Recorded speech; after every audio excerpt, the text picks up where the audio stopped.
Good morning everybody, Christy from Getting Into Prepping. I'm currently at a place called Eden in the Caledons district. We're visiting our in-laws, and while we're visiting them, I quickly took the opportunity to make this video on my get home bag. We're currently about 180 kilometers away from home, if I'm not mistaken, on foot. It's going to be 180 will probably take me about 9 days, let's say between 7 and 9 days to do. So for that I've got a get home bag, but the get home bag is a little bit bigger than the normal one that I would use. The normal one that I would use is for about 50 k's, which is about roughly a third of this distance. And so yeah, this one is a bit more bulky, but I'm just quickly going to take you through to what I've got in the bag and what I use it for, and then yeah, I will just discuss the theory behind that, to the get home bag. The get home bag, and there's a difference between a get home bag and a bug out bag. The get home bag is a bag that you're going to utilize to get from point X, because you don't know where it is, to point A, which is your home or your bug in location. So that's the difference, whereas a bug out bag is a bag that you do not know for how long you're going to use it. So it's a more bulkier, bigger bag than this one that I've got, and that's just the different scenarios or the different ways of thinking about it. So this one, I'm just going to show you, this is my plan to get from longer distances, from 100 kilometers upwards, to get home on this bag. That's the purpose of this bag. So I'm just quickly going to take you through the bag. Yeah, so let's dive right into it.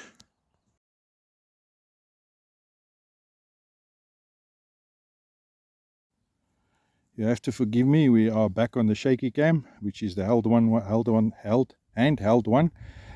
So I'm going to start off with the bag. The bag is a 55 liter bag that has got 1, 2, 3, 4 compartments. So it's a 4 compartment bag. It's got sturdy zips on it. It's got a nice carry system with the belt, with the shoulder straps, and then I just added another additional. It's got that thin little strip for your waist, so I just added a different belt to it. That also gives me some other capabilities of taking to molly some stuff on here if I need to. So that's just the bag. Then I'm just going to jump right into the shelter section of it. As you can see, everything is packed on the bivvy that I've got. It's a multicam bivvy that I can use to make some shelter with it. Just going to start off here. This is just a bag where I put the bivvy bag in with some pre-fixed or pre-made cables, not cables, rope and tie downs and toggles that I keep with, just to make sure that I'll be able to build the shelter. Just some additional rope, paracord rope with a carabiner with a knife and a file and stuff like that, just to assist with the building of the shelter. Then I've just got an emergency bivvy that I can use to make a shelter as well. In the case of not being able to put up the whole system, I can at least use the bivvy system. I've got an emergency blanket that I can also use. I just bought this one at Dischem. It's a 2 meter by 1.1 meter silver on both sides. I can just use that. It's also got the poncho, the emergency poncho that I can use. It's a very thin plastic, but at least it will serve some purpose in helping me if I'm in trouble. I've got some garbage bags which I can use to build a shelter with. I can build a mattress with that. Quite a few uses for it, but that would be my main uses. And then obviously for gathering stuff, I've got this string bag that I'm also just going to use that for gathering whatever supplies I can along the way. And then just a 15 liter Bush Baby watertight bag that I can keep my stuff dry. And then also here a drop sheet that I bought at one of the local building supplies. This one is a 2 meter by 3 meter that I can also use to keep my stuff dry, build a shelter, that type of thing. And then also shelter is not only what you've got or that you can use to build your shelter with, it's also what you carry. So for that, I've got a neck gaiter. They call it a neck gaiter, or a bandana, camouflage bandana that I can just put around my neck, around my face for dust and stuff like that. I've got a shamach that I can utilize for keeping dust off me, keeping some shade. If I don't have a full-blown hat, I can use the shamach for that as well. Just got a mosquito net that I can put over my head if there's too much insects that's bothering, and then just my tactical gloves for protection for my hands while moving around, and then some works gloves that I've got here as well for utilizing for my hands as well. And then I've just got this piece of rope. This is a 25 or a 30 meter, I can't remember now, with carabiners on it, just to gather stuff, general use, build shelters, get down embankments if I have to, that type of thing. So that's the stuff that I've got for shelter. Then I'm just going to move over to the side here for my fire making equipment, with my fire kit, if you want to call it like that. I've just got this lighter that's got quite a blowtorch like flame that I use. That would be one of my go-tos. I've got the normal big lighter with some duct tape around it as well. That's also my, if I have to choose one method, that will be my first method. Then I've got some safety matches that I can also use. I've got the ferro rod. You can see this one has been used in the past as well. Ferro rod to start the fire with. And then I've got the I knew I was going to forget this. Just like it's a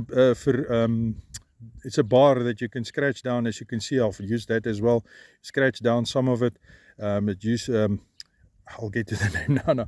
To just start the fire, to make it easier, with a ferro rod in it as well. So that's that. And then just to make the process of starting the fire easier, I've just got this homemade fire starters, which is just a pad that is used for removing of war paint for the women. You just dip it into a mixture of wax and paraffin, let it harden. Then all you need to do is you just need to break it open to expose the fiber, and you can utilize your ferro rod or even your lighter or your matches just to get it started. This thing burns for 8 minutes. I've tested it myself, it's true. All right, so that is far as the fire making capabilities that I've got. Then I go over to my water purification section. First of all, I've got my survival water filter. This is a very good filter. You can just drink it right from the source, or you can put it in a bottle. Once you've got it in the bottle, you can actually then just drink the water right straight from the bottle through the straw. It's a very easy method, just to make things a bit more safe. You can just run it through. This is normal coffee filters. You can just run the water through the coffee filter into the bottle, just to make sure that you get most of the sediment out. Then I've also got some water purification tablets, 40 liters, well 39 liters worth of water purification tablets. I've just used one already on this. And then also just a folded tin foil holder or cup, or not, little thing that I just got with me. So all I need to do is just fold it up again. As you can see, it's quite flat, but you just need to fold it up, and you can use it as a container, since I don't have a other form of container here at the moment. So that will be my plan. And then just to, after you've treated the water, in the previous video I showed that if you use your water purification tablets, it does taste like swimming pool water. So just to make it a little bit more drinkable and palatable, you can just use this little fruit mix cool drink. This is also just one of the other stuff, other things. And then I've also got Rehydrate, just to make sure that I stay hydrated properly. And then an energy mixed as well, just for energy. And then some condoms for carrying water. If you do not have a container to carry water with, you can use it in a condom, but it does taste a little bit strange. But yeah, it's possible to do it like that. So that's the three main. Yeah, this one hasn't been used, but you can just like pop it open, put the stuff, whatever you want to need, you just put it on there, light 2 or 3 of these tablets, these field tablets, and they will go for a while.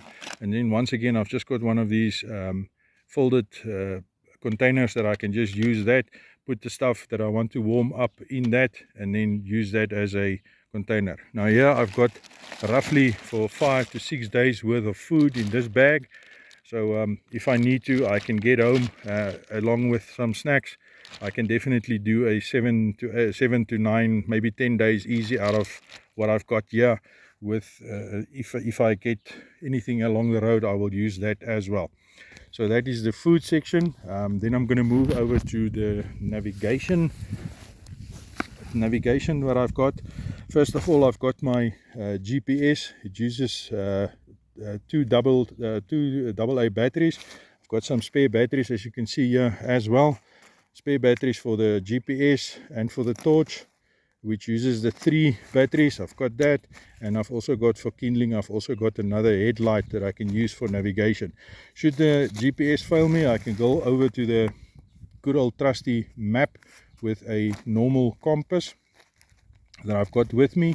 I've also got some administration documentation just to make notes, and I've got some notes in here as well on survival tips, priorities of survival, that type of thing. So I've got that in my plastic bag that I've got with some pens, pencils, all of that ready to make some notes. Then for recharging my cell phone, if I need to recharge my cell phone, I've just got a solar charger or a recharge that I can just use, open it up. It's got its own containers, own cables and stuff. So all I need to do is just plug it in, can put it on my bag, fix it to my bag, leave it like this open, and it will actually then charge my stuff while on the move. Then I've also just got my Bible. In this case, it's a biker Bible that I've got that I always keep in here. I've also just got another one which I got from the military.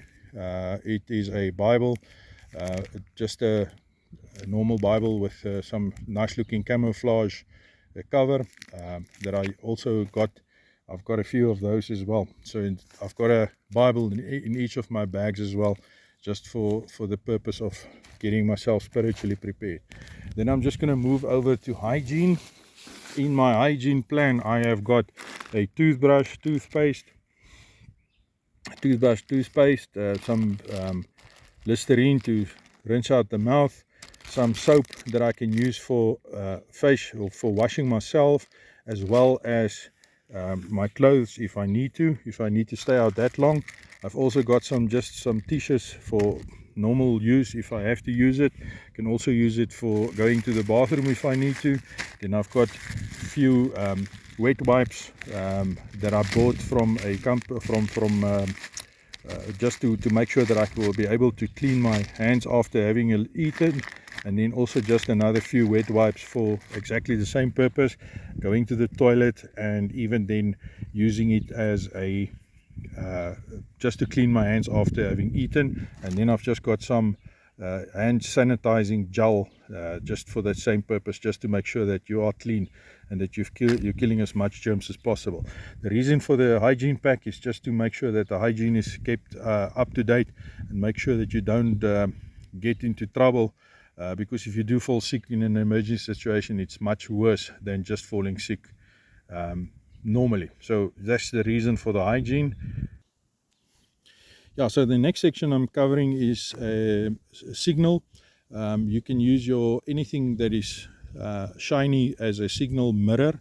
Unfortunately, I haven't got my signal mirror with me here. I'm not sure why, but I haven't got my signal mirror. And then during daytime, I can also use these smoke grenades that I've purchased, a red one and a green one. I've got some others as well, but this is the ones that I've got in the bag, just to pop if I need to be rescued. I can use that and just let everybody know that I'm there. Then during night time, I've got the chem lights that I can use. This one is an orange, green, blue and a red one, so I can just use the different lights, the different chem lights for different things. But basically I can use it for signal to get rescued.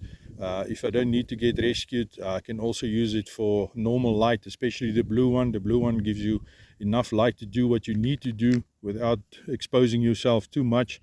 But yeah, if you can see, the enemy can see you as well. So if you're in a non-permissive environment, it would not be a good idea to utilize it. But that is stuff that I've got here for signaling.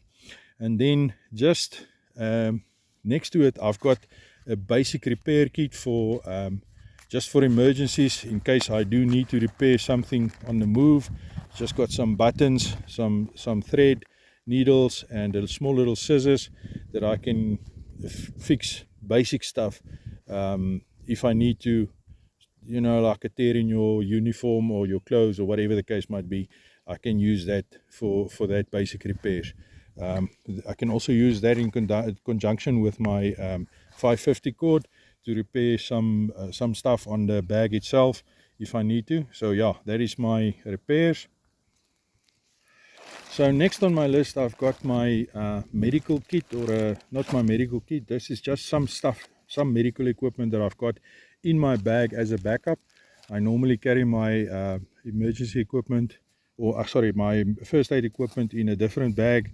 And it's a little bit bigger than that and more comprehensive than this, but this is just the basic if I need to get myself treated and I don't have anything else available. I've got some plasters, I've got the mask, I've got a triangular bandage, I've got a what we call boomverband, we've got pain medicine, we've got some hydrogel for burns, lipstick, lip ice, and some Vaseline for treating of small wounds. And then also it can also assist me in making a fire, and then also some gloves.